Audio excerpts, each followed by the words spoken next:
Welcome back to Board Game Breakdown. I'm Christopher Solomon. In this burst video, we'll be diving into the Final Girl feature film, Frightmare on Maple Lane. To use this feature film, you do need to own the Final Girl core box. If you need information on the core box, use this link here for our video on it. If not, let's take a stroll to see how the residents of Maple Lane are holding up. Each Final Girl feature film includes one location and one villain that can be mixed and matched with other feature films.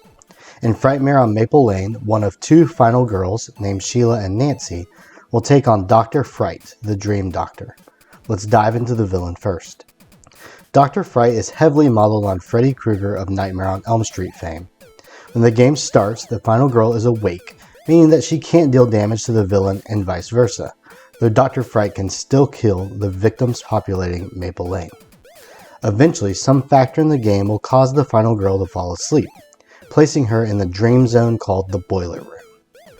The Boiler Room is represented by a deck of 4 cards, each split into 4 sections, with one section of each card containing an illustration of Dr. Fright. This deck acts as a mini-game that the player must win in order to escape the dangerous Boiler Room and get back to the waking world. If they aren't successful, the Final Girl can take extra damage while also being susceptible to Dr. Fright's attacks and being unable to convince victims to follow her to the nearby exits. Speaking of convincing, when playing with the Maple Lane location, 2 new action cards, called Convince, are added to the normal action card tableau. Maple Lane is laid out with 2 intersecting roads, creating 4 quadrants of 3 houses each. Unlike other Final Girl editions, each of these houses acts as a searchable item location, creating 12 spaces in all.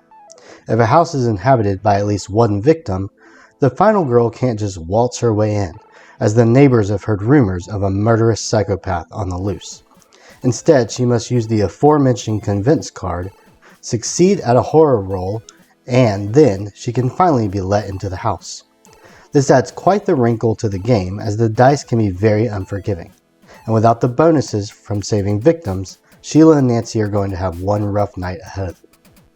Regardless of it, if you saved any victims or not, the only way to win in Final Girl is to be the last one standing, attacking the villain until they are completely out of health tokens. Thankfully, the denizens of Maple Lane have decided to leave out the odd hunting rifle, archery bow, and even pitchfork to aid you in your fight against the Dream Doctor. If you're a fan of Final Girl, I highly recommend you don't sleep on this edition, as it is one of the best ones yet. Thanks for watching, and remember to subscribe and to check out our website at boardgamebreakdown.com.